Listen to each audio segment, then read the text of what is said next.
अपवर्तन के बाद एक ही बिंदु यानी फोकस दूरी पर, यहां हो गया फोकस, एक ही बिंदु पर मिलती हुई मालूम पड़ती है, इसीलिए इसे अभिसारी लेंस कहते हैं। यह सब मुख्य अक्ष से समांतर चलने वाली यह प्रकाश की किरण है। अपवर्तन के बाद जो है कि क्या हो रहा है, फोकस दूरी पर मिलती हुई, एक ही बिंदु पर यानी मिलती हुई, फोकस पर मिलती हुई मालूम पड़ रही है, इसीलिए इसे अभिसारी लेंस कहते हैं। अब चलिए देखते हैं अवतल लेंस को अपसारी लेंस क्यों कहते हैं।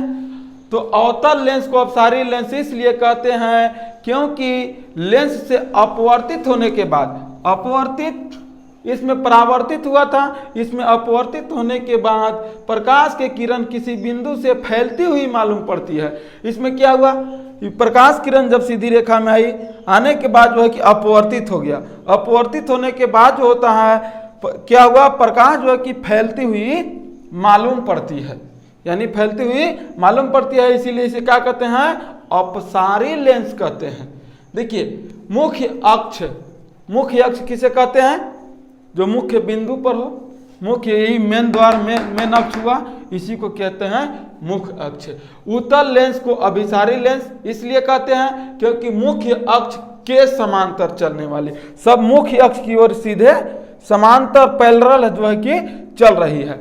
तो चलने वाली प्रकाश किरण क्या होती है, अपवर्तन के बाद, यानी अपवर्तन के बाद एक ही बिंदु पर यानी फोकस पर मिलती हुई मालूम पड़ती है, इसीलिए इसे अभिसारी लेंस कहते हैं। और अवतल को अपसारी क्यों कहते हैं, क्योंकि जो है कि समांतर किरण जो है चलने के बाद क्या हो जाता है, अपवर्तित हो जाता है। अपवर्तित होने के बाद किसी बिंदु से फैलती हुई, यानी यहां तक आई, अपवर्तित होने के बाद जो है कि प्रकाश यहां से फैलना जो है कि शुरू कर दिया, फैलती हुई मालूम पड़ती है, यानी इसी का फोकस दूरी पर मिला और ये फोकस दूरी से क्या हुआ, फैलता हुआ मालूम पड़ गया। चलिए इसी वीडियो में हम लोग वास्तविक प्रतिबिंब और आभासी प्रतिबिंब के बारे में जानेंगे। तो वास्तविक प्रतिबिंब वह प्रतिबिंब है जो किसी स्रोत से निकलती हुई किरण पुंज परावर्तन या अपवर्तन के बाद, कोई भी स्रोत से जब प्रकाश के किरण निकलता है तो परावर्तन या अपवर्तन के बाद जिस बिंदु पर मिलती हुई प्रतीत होती है या मिलती है, उसे वास्तविक प्रतिबिंब कहते हैं। वास्तविक प्रतिबिंब कहने का मतलब, एक टॉर्च को ले लिए, उस स्रोत, टॉर्च एक हमारे पास क्या हो गया, स्रोत हो गया, उसी स्रोत से क्या किए, जब प्रकाश किरण निकलता है, निकल करके किसी बिंदु पर मिलती हुई, यानी किसी बिंदु पर जाकर के मिल गया, वही क्या हो गया, वास्तविक प्रतिबिंब हो गया। वास्तविक प्रतिबिंब यानी कोई भी प्रकाश किरण किसी किरण पुंज से निकलने के बाद, प्रकाश के परावर्तन या अपवर्तन के बाद किसी बिंदु पर मिलती हुई प्रतीत होती है या मिलती है, उसे वास्तविक प्रतिबिंब कहते हैं।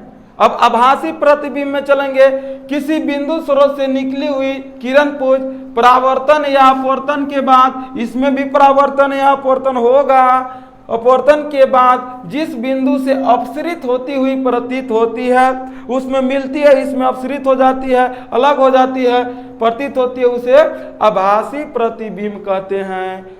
यानी किसी बिंदु स्रोत से निकली हुई किरण पुंज परावर्तन या अपवर्तन के बाद जिस बिंदु से अपसरित होती हुई प्रतीत होती है, उसे आभासी प्रतिबिंब कहते हैं। आभासी मतलब आभास करना, एक तरह से हुआ, आभासी प्रतिबिंब कहते हैं। इसे पर्दे पर उतारा जाता है। पर्दे पर उतारने का अर्थ यही हुआ कि यह जो है प्रतिबिंब पर्दे पर, यानी ये प्रतिबिंब उल्टा बनाता है। उल्टा बनाता है, जब इसे पर्दे पर उतारते हैं तो यह क्या होता है, सीधा हो जाता है, यानी इसे पर्दे पर उतारा जाता है। लेकिन आभासी प्रतिबिंब को पर्दे पर नहीं उतारा जाता, यह हमेशा उल्टा बनता है। इसका प्रतिबिंब जो होता है, वास्तविक प्रतिबिंब जो होता है कि हमेशा उल्टा बनता है। उल्टा करने का मतलब कि एक व्यक्ति जो है मान के चलिए कि यहाँ पे इस अक्षर को क हम लिख दिए, इसका प्रतिबिंब यदि हम बनाएंगे तो वास्तविक प्रतिबिंब में जो है कि उल्टा बनेगा। उल्टा करने का मतलब कि क इधर के लिखाएगा, यही इसका काम है। वास्तविक प्रतिबिंब में जो होता है उल्टा बनता है। और इसमें क्या होता है, इसे पर्दे पर नहीं उतारा जा सकता है। आभासी प्रतिबिंब को जो है कि हम पर्दा पर नहीं उतार सकते हैं। यह हमेशा जो है प्रतिबिंब सीधा बनाता है, यानी जैसा प्रतिबिंब रहेगा वैसा ही यह प्रतिबिंब बनाता है। मैं आशा करता हूं कि आप वास्तविक प्रतिबिंब और आभासी प्रतिबिंब अच्छे से समझ गए होंगे। तो इसका स्क्रीनशॉट ले लीजिए। अब मिलेंगे अगली वीडियो में नेक्स्ट डे। तब तक के लिए धन्यवाद।